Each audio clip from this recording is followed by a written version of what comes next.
become the number 2 seed in the NFC if the 49ers end up losing in the late window. Second straight season sweep of the Bears. Bears will have the number 1 overall pick for the first time since 1947. Pete, you were working back then, right? No, that first overall pick was something like what he would do when he was drafted for the Vikings. Bob Fenimore. Think about this. He played 1 year and then quit because he could make more money selling insurance. How about that? Bears, this is not a season to remember. Most losses in a single season in franchise history. Their 10th straight loss, longest losing streak as well in franchise history. It's going to be a lot of talk of what they do with that first overall pick as we get ready to go into this draft season.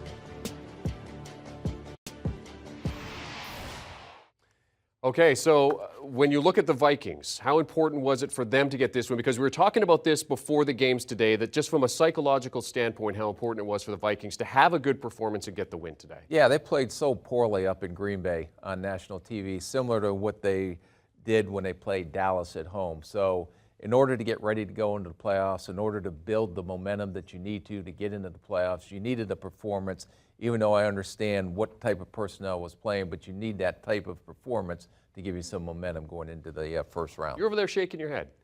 No, I agreed with him, but I didn't think they needed that to just. You thought they had to show well, or else it was like they weren't going to go into They just had to get their confidence back. So if they didn't play well today, they went in the postseason, even though they won all those games, they had no confidence? Well, I'm just saying, since you're not a psychologist, I'm telling you from a psychological standpoint that Oh, you're win. a psychologist. We learn new things every week on this show.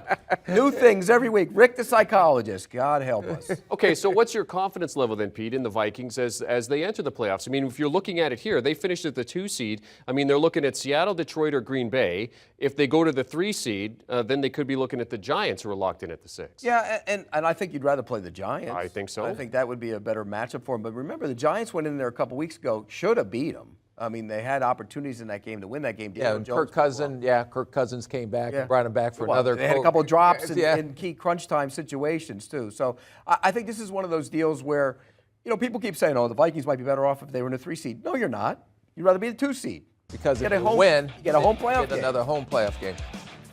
Yeah. Pete, you played in high school with these guys, didn't you? Well, I remember them. I'm Tom Harmon, just for some history. I don't remember them because I watched them or anything, but Tom Harmon was a legendary player at the University of Michigan, and his son, Mark Harmon, became the quarterback at UCLA, was an option quarterback for Dick Vermeil way back in the day, and then he became a star actor. Mark Harmon is on all those shows. The NCIS shows. Yes, that's Mark Harmon. Okay. That's his son. Okay. Bob Fenimore played 1 year like Rick drafted him and walked off to go make more money. Think about that. He made more money selling insurance. Well, and there was they were tied for the first overall pick in the 70s with the Steelers, right? It came down to a coin toss, and then the Steelers ended up winning and taking Terry Bradshaw, which of course set up the Steelers dynasty. Yep. You're like Steve Harvey. Now we know the rest of the story.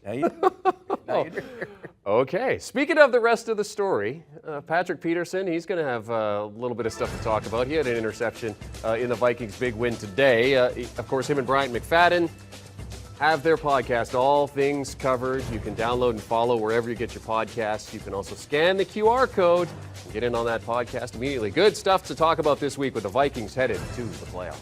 Do you want a sports network that delivers everything that matters about the game? The highlights, the picks, the instant analysis, no yelling, no fake debates, no politics.